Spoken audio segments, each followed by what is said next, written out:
This is the Khmer Times News. My name is Paolo Bonini, and these are your headlines. Myanmar could break apart as war puts its leaders under threat. Police officers test positive for drugs.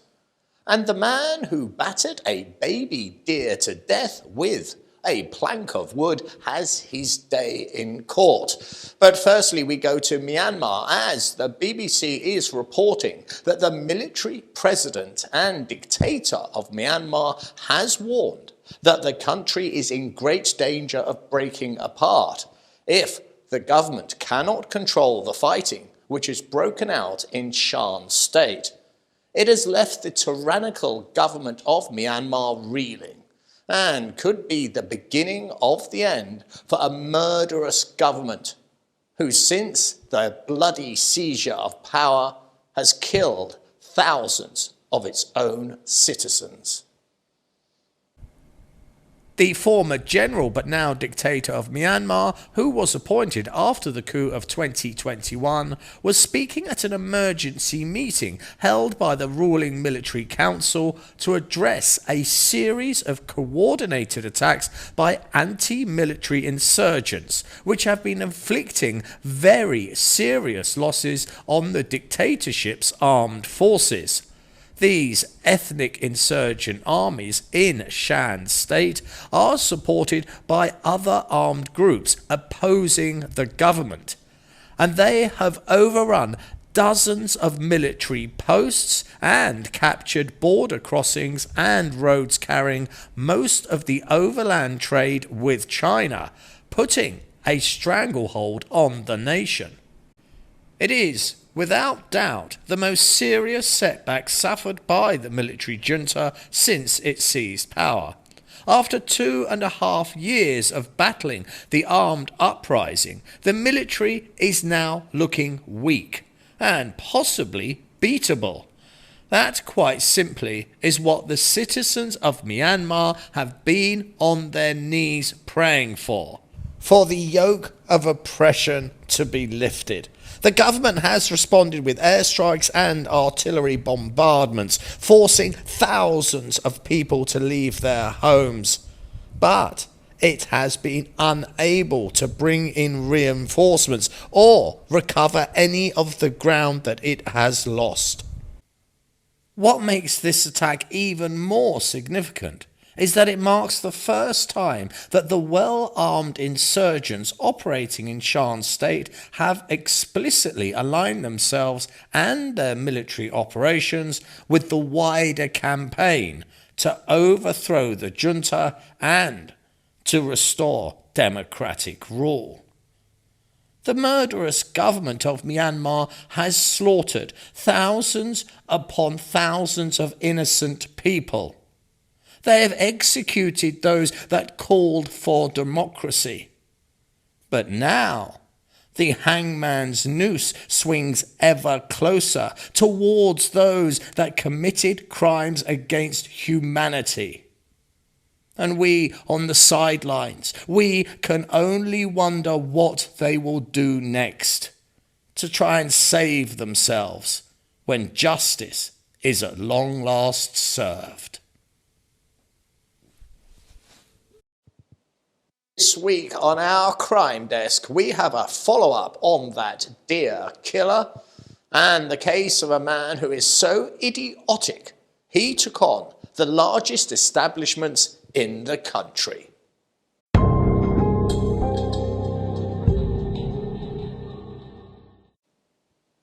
I like to do follow-ups on stories that we have covered, for it should give you, the audience, a sense of satisfaction that those that do wrong do not go unpunished.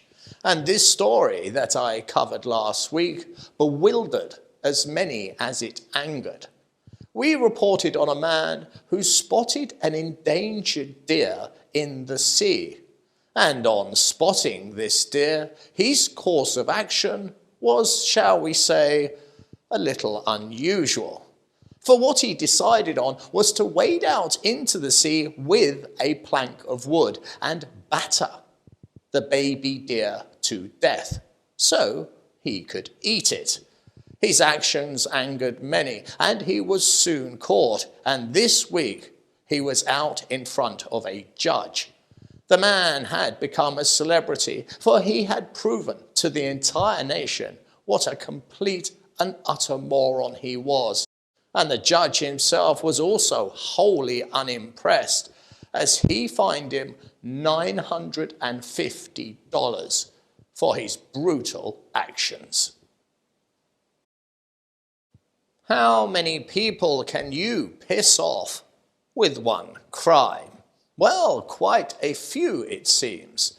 One man went all in, defrauding not just the average Joes like you or I.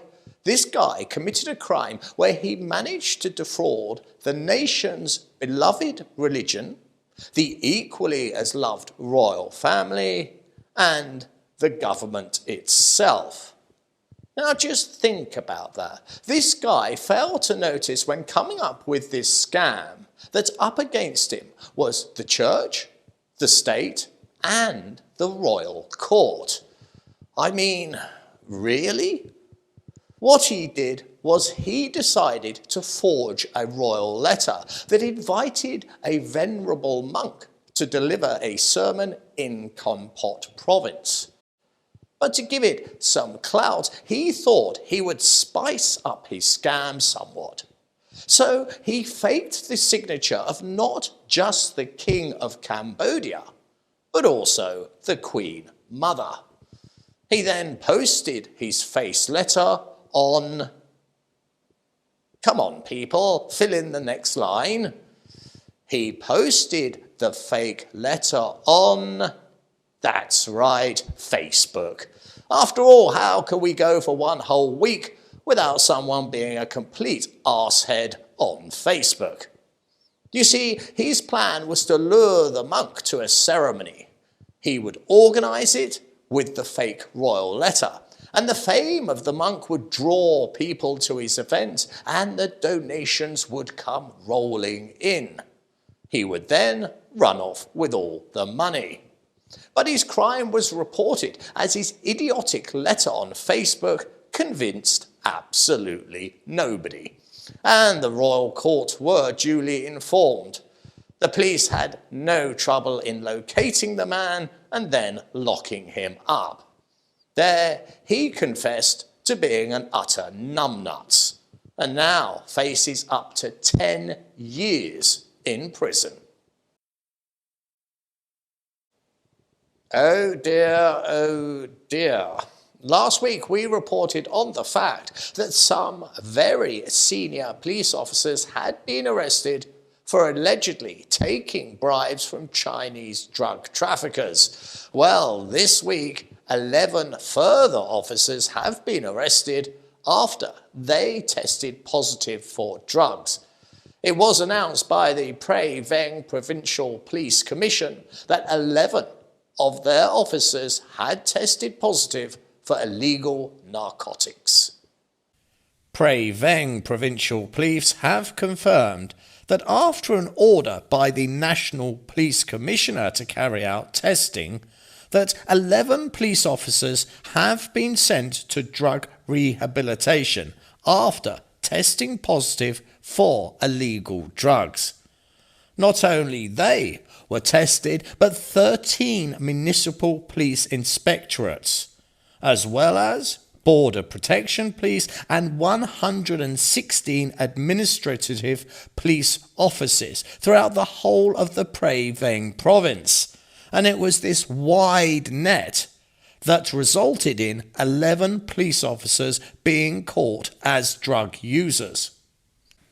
Now, it is always exceptionally shocking to discover those in law enforcement are in fact under the influence of drugs. But unfortunately, this is not the first time this sort of thing has happened.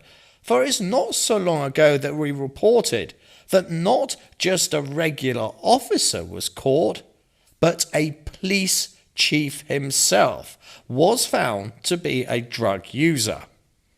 Authorities had confirmed that a senior Phnom Penh officer was arrested and was expelled from the police for a very serious drug offence. A spokesman of the Phnom Penh Municipal Police stated that Lieutenant Colonel Piseth was arrested by the anti-drug department at a guest house late one night. After his arrest, the specialised forces brought him to the anti-drug department, and it was there that they tested his urine, to which they got a positive result. The disgraced police chief was then handed over to the anti-drug office for further interrogation, and in due course he was expelled from the police department.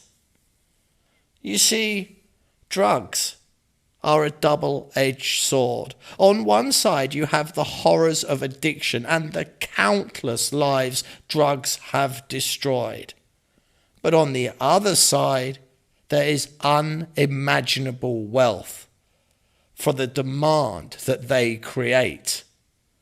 And nobody, not even police officers sometimes, are immune to the lure of drugs. There are few headlines as worrying as ones involving children and the inability for them to feed themselves. For those of us from Western nations, we have very little conception as to what it is like to grow up in such poverty that we, as children, would have had to go to bed hungry at night. But unfortunately, here in the kingdom, that awful fate is a reality. A recent report this week said that 16% of households within Cambodia cannot afford nutritious diets. And the most affected are, of course, children. And some of them are in extreme danger, suffering from malnutrition. World Vision International and Plan International have voiced concerns about the lack of nutrition for children in some provinces who are underweight, stunted, and emaciated. The director of World Vision said this week that they continue to work with the most vulnerable children, and there are more than 1.3 million children suffering from hunger within the kingdom. And of that 1.3 million, there are 875,000 who are considered extremely vulnerable. But even worse still is the 10,000 kids who have been treated for malnutrition, a life-threatening condition. These figures are not only incredibly sad, but almost haunting, as the image of children suffering from malnutrition is something that many of us believe still belongs in a Victorian novel and has no place in the modern world. But it is still very much real. But there is some good news. According to a case study from 2014 to 2022, the number of stunted children from lack of nutrition has decreased from 32% to 22%. But, unfortunately, the number of emaciated children still remains the same. The charity director added, "We see that children who are living in the northeast of Cambodia are lacking nutrition and are still facing severe difficulties, such as being underweight, emaciated and stunted." UNICEF themselves last year also said that while stunted children had decreased, that yet again they confirmed emaciated children remained unchanged at 10%. So think about that. Think about child hunger tonight when you lay in bed, and be grateful that you and your family do not share the fate of so many who are also in bed. But the difference is they won't sleep well tonight due to something that is so easily solvable as hunger.